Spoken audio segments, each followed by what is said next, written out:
Hello and welcome back. My name is Sandcrawler and this is my Let's Play of Minecraft. So today it's going to be more of a talky episode, and sometimes I'm not the best at those, but summer's coming to close for me, so I'm going to be doing a talky episode today, and then next Monday is going to be one where I'm going to talk about, closing out the summer and what my goals were for the summer. So yeah, that's gonna be in mod day. So if you guys don't watch it, that might be a reason to watch it. I'll talk about the channel and how many subscribers I've gained this summer, and that's the wrong pick for that. But in this episode we're gonna be talking about administrating servers. It's something that I've planned to talk about for a little while now, a couple weeks. And while I do that, I'm just gonna mine out this rock here. So yeah, the first server that I administrated, or really ran, or had any amount of connection to, would have been Star Wars Republic Commando, which if you watch my channel you will have seen that game, because I've been doing a Let's Play of it. So that was the first game that I really ran a server for, and there wasn't a lot of documentation or a ton of people running servers for it ever. I think the most servers, I would have to say it would have capped at like 200 servers, if it even got that high. I don't remember. And that would have been in its prime, which would have been 2006 to 2007, give or take.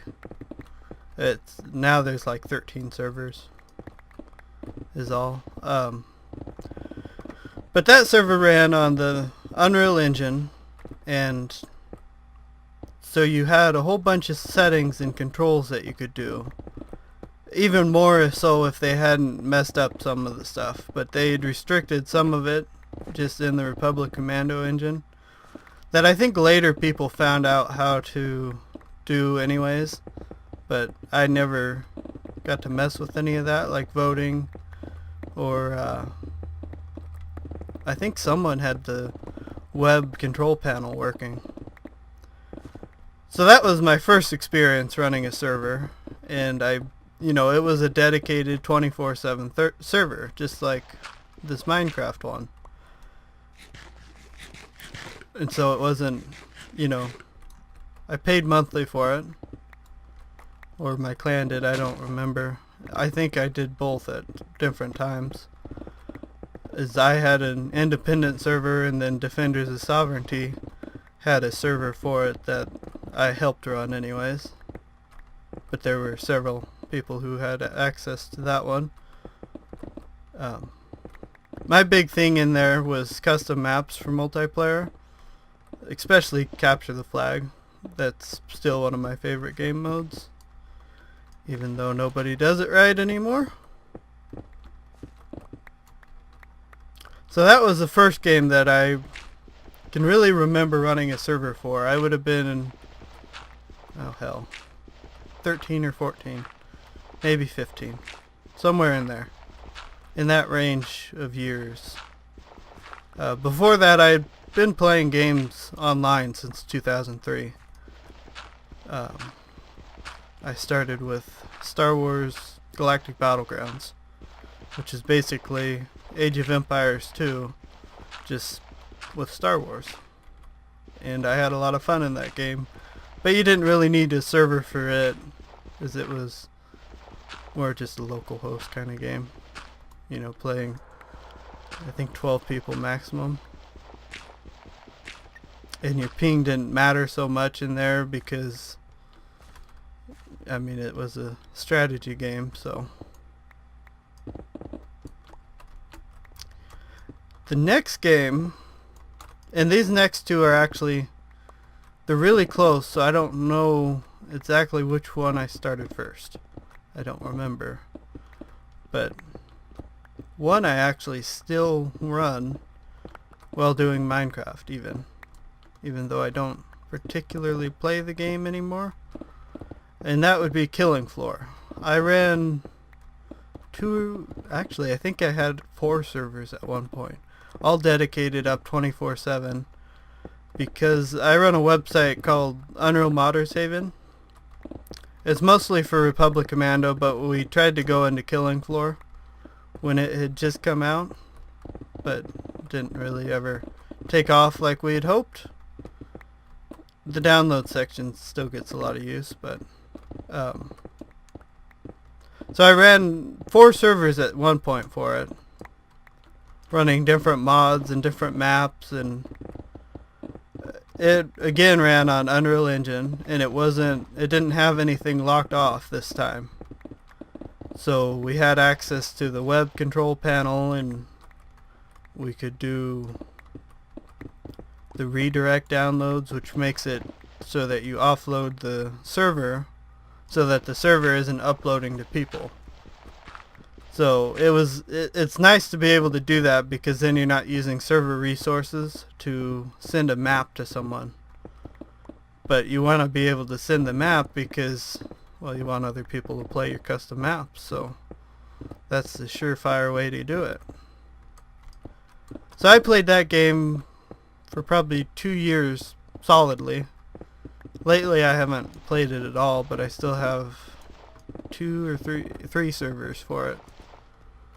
One of the servers was just for a mod called Killing Floor Vehicle mod, which one of the other admins on my Sandcrawler Network website helped a lot with that mod, helped develop it and do maps for it and such.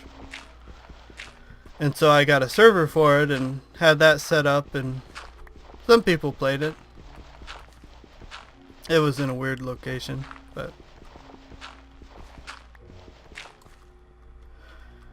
so yeah, that was my experience in Killing Floor. It was again with the Unreal Engine, which is just one of the easiest things to administrate.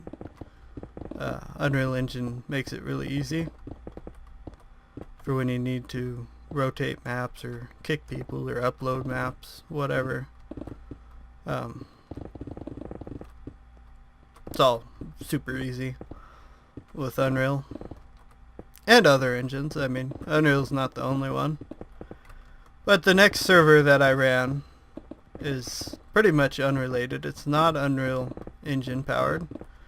It was Ace of Spades. It was before Jagex bought it. So it was Ace of Spades Classic, if you mind, or they're calling it Build and Shoot now. They have it out now called Build and Shoot. So I had a lot of fun in that game, because it was really one of the first Minecraft style games that gave you guns to shoot each other with, and it did it well for quite a while there in the classic version. And then Jagex bought it, and it's all messed up now, and I won't even play it. So even though I have it, I've barely played it. It's a not very good game. But for a good year or 2 there, I played it and had custom apps going on it again, and just had a lot of fun with it. It uses its own engine. Well, not really. It uses Kevin's VoxLab, I believe is what it's called. I don't know if, maybe it's not Kevin. It uses VoxLab engine. If you type that into Google, you'll find it. It's a fairly old engine that was developed. Ken Silverman, I think, is his name. He developed this engine, and it never really got used in anything. And then the VoxLab, or the Ace of Spades guy, Be Cool guy, I don't remember.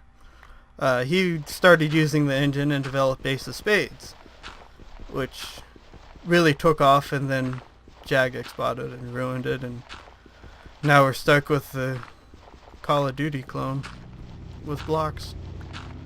It's not even fun to me. But anyways, hacking was always a pretty big problem on there. And so I'd connect to the server and I would just blanket ban people, basically. And I had it set up to where people could vote kick, but that never really helped. I mean, it helped to a degree, but it didn't. There were a lot of abuses of that system. That system is one of the easiest things in gaming to abuse, is a vote kick. So if you don't like someone, you just start a vote against them, and other people on the server will just kick them because they want the thing off their screen. So I ended up disabling that, and then the server just got out of hand, and that's when it stopped, which was just before Jagex released Ace of Spades 1.0, and I had no intention of playing it or continuing in it, because they removed the part of Ace of Spades that to me made it worthwhile, which is modding. If you can't make custom maps for a game, I'm not gonna run a server for your game. For your maps, you can run the server. And that's the problem I have with a lot of new games now. Like the Battlefield games have started doing it. Used to be you always got a mod tool so you could make custom maps. Now they don't give it to you. They keep it locked behind bars. But then after Ace of Spades, I started Minecraft, and that's very out of order, as Minecraft started a long time ago. This is like probably my 9th server to run for Minecraft, if not more than that. You just always played it for a bit and then get bored, and then, you know, start again after a little while, couple months, when you have the itch to play again. So and Zaphian was on it with me before in all the other times that we've played, so we go back quite a ways, years. I started just after they added the Nether. That was the first update when I started, was adding the Nether to single player. Couldn't use it in multiplayer yet. And the bow shot really fast, and weird little things like that that have changed over time.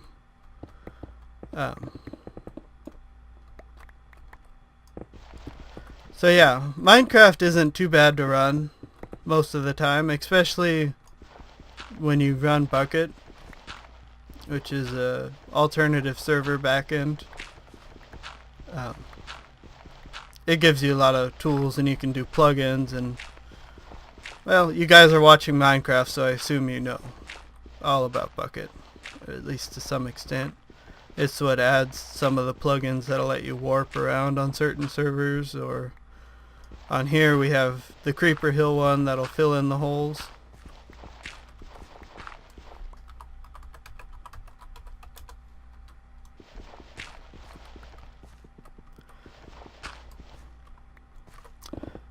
And so it just adds a lot of good tools that you can use.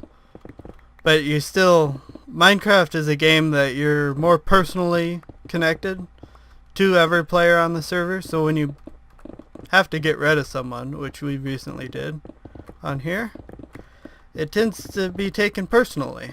And then they want to hack the server and grief your buildings and make it so you can't play on the server anymore, which it's just a pain in the ass.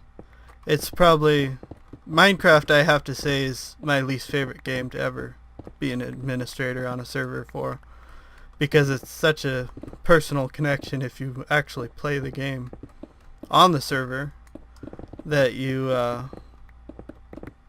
mean, it sucks to ban people. It always has, but when they're just random people that join, you know, like an Ace of Spades, random people join the server and then they're using hacks, you know, it's very easy to just ban them.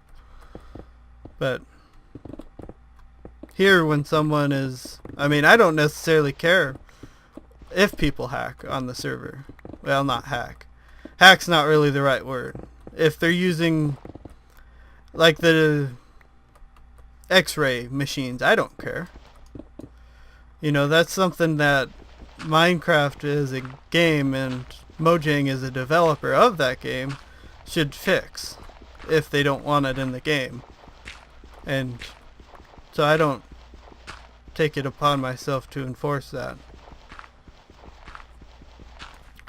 But when you come on here and you're griefing, which griefing is just harassing people basically, in its essence, griefing is harassing people.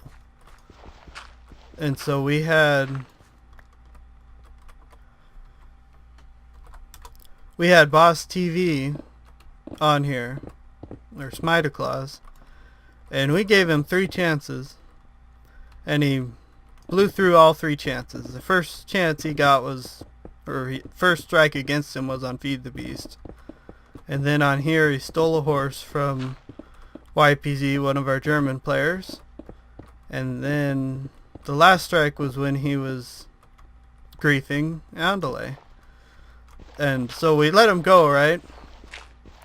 And then he comes back and he starts saying he's gonna get on the server and burn our houses down and have his uncle hack the server, and it's just a pain in the ass. Makes me not even want to run the server anymore. But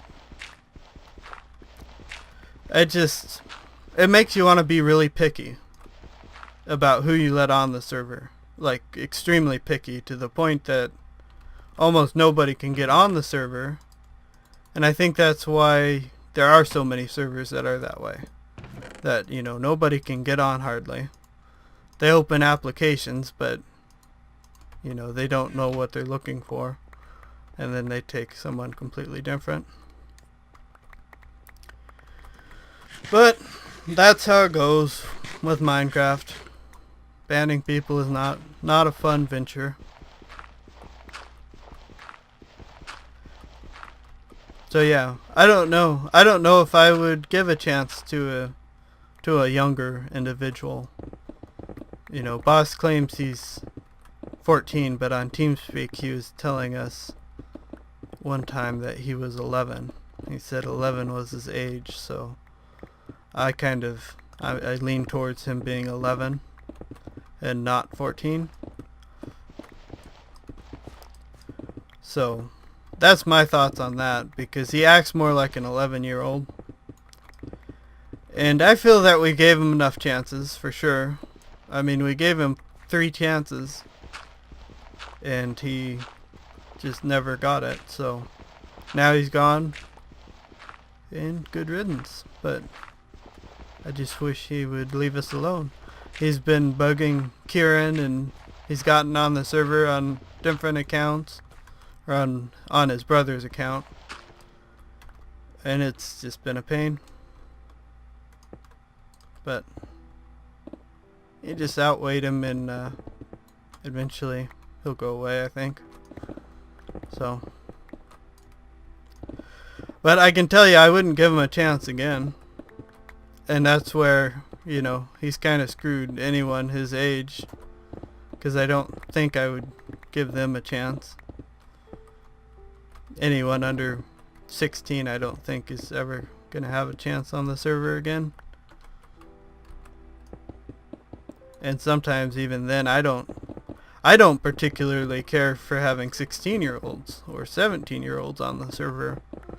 If it was completely up to me, I would have it 18 and older exclusively, because then you at least generally know what you're getting into.